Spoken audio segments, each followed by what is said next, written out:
ముందు ఏంటంటే అంతకుముందు బాగానే వచ్చింది. మొన్న వచ్చిన తుఫాన్ తోని మొత్తం కింద పడి ఆకులు మొత్తం రాలిపేసింది.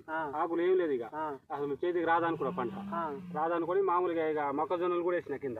మొక్కజొన్నలు కూడా గుచ్చేసారు ఆల్రెడీ. గుచ్చేసిన గుబ్బ చెట్లు బాగుంది, గుబ్బలు ఎక్కువ ఉన్నాయి. అవి అయితే ఇక మరి 3G డబల్ ఎస్ 3G కొట్టా.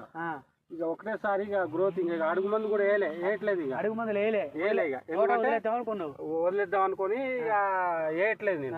వేయకపోతే ఇక మొన్న ఇక దీని ఇది వర్షం పోయిన తర్వాత కొట్టిరా, వర్షం కంటే ముందు కొట్టిరు? ఇది వర్షం ముందు తోట పడి మొత్తం ఆకులు పండిపోయి జల్లి జల్లిగా అయిపోయింది. ఏం లేదు, దేనికి పనికి రాకుండా ఆకుండ్రు. ఇక ఆకులు ఆకుపడుతున్నాయి, ఆకులు ఆకుపడుతుంటే ఇక ఏం చేయాలని ఆడ ఇప్పుడు ఎంత ముడుతున్నా కూడా, ఎంత మొండి బారిపోయినా కూడా ఎగురు వస్తుందన్న.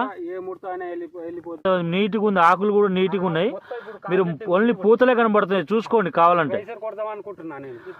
రేసర్ కూడా మంచిగానే ఉంటుంది అన్న. కానీ 3G అయితే ఏరే వాళ్ళు అయితే కొట్టుకోవచ్చు కన్నా.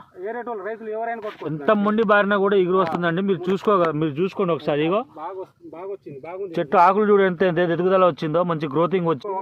కాపాడ్డ తర్వాత కూడా ఇంకోసారి కొట్టుకుంటే ఇంకా గ్రోతింగ్ వస్తుంది. గ్రోతింగ్ అనేది ఆగకుండా దగ్గర వస్తుంది. వదిలిపెట్టి అనుకున్నానండి, వర్షం పోయిన తర్వాత ఇప్పుడు మళ్ళీ జల్లి జల్లి అయిపోయింది. ఏం చేయాలో అర్థం కాక ఇంకా గ్రోతింగ్ ఎక్కువ వచ్చిందా లేదా చూసుకోండి ఒకసారి.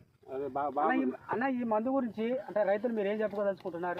ఈ మందు కొట్టుకోండి, మంచిగా ఉన్న తోటలో రికవరీ అవుతుంది. ఇప్పుడున్న పరిస్థితుల్లో రికవరీ అవుతుంది. వేసిన పంట మన ఖర్చు మొత్తం వెళ్తుంది. తోట కూడా మొత్తం చూపెడుతున్నా చూడండి ఎట్టుందో, పచ్చగా ఉంది తోట మొత్తం చూపెడుతున్నా. ముందు అసలు వాసంగా అయితే ఆశ లేదు, ఆకులు లేవు, ఆశ కూడా లేదు. ఫస్ట్ అసలు ఆకులు మొత్తం రాలిపోయినాయి. ఇప్పుడు కొత్త ఆకులు అయ్యి మొత్తం. ఈ కొత్త ఆకు కొత్త ఇగురండి, ఇది కొత్త ఇగురే. అసలు అన్నగారు ఈ తోట